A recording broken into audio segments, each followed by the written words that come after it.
I know the title is a little dramatic, but let's talk. Because is it? It's actually me being super transparent because I want to talk to you about the most valuable lesson pretty much that I've ever learned, and I learned it through the darkness. I learned it through transmuting one of the most tragic, negative situations. I want to talk to you about what happens when you basically don't choose the heart because we all know I'm here to help others dive into their spiritual path and go on a journey of healing. And if I don't do my own healing and, basically release my own trauma, then I can't help other people. So throughout the years, as I've worked with many clients, I've had to process this dark triad, if you will. It's only to make sure that I can continue to be of help for others. So communicating some of this stuff is very helpful for me. And even just putting this type of content out is a very big, I would say, it's a way for me to show up and to contribute.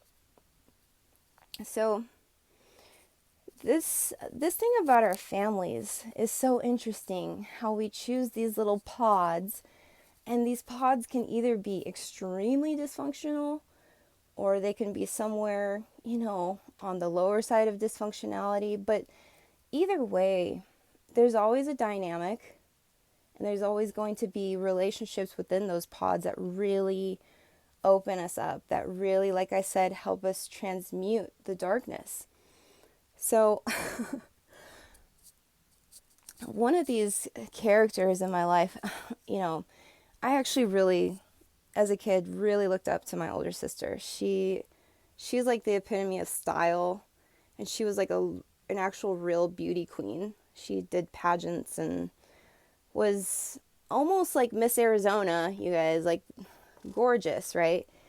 And I just remember accepting as a child that like I was the ugly duckling and I was just supposed to do gymnastics. As I grew up over the years and I got into my teenage years, the dynamic shifted, right? I came into my own, womanhood, and I wanted to start making my own decisions. And that's, sort of when the dynamic between me and my older sister started to shift. We started to distance, and I always wondered if it was because I was sort of evolving out of that old role that I used to play. I was no longer like the little awkward tomboy. I was starting to really want to be my own version of goddess. And so that lack of heart created like an opening or a doorway for such darkness to come in.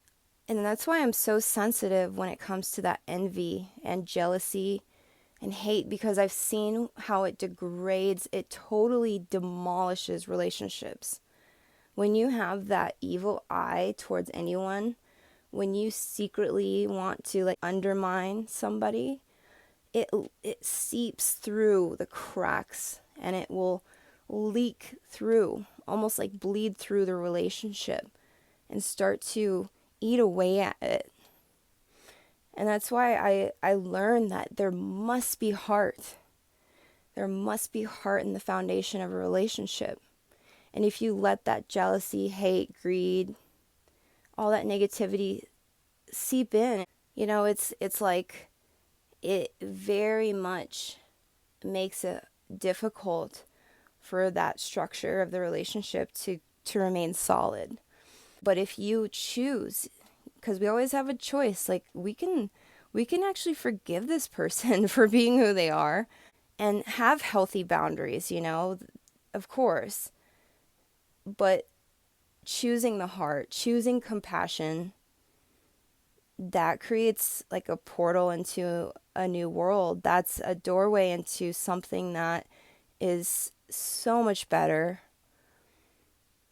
But we have to choose it.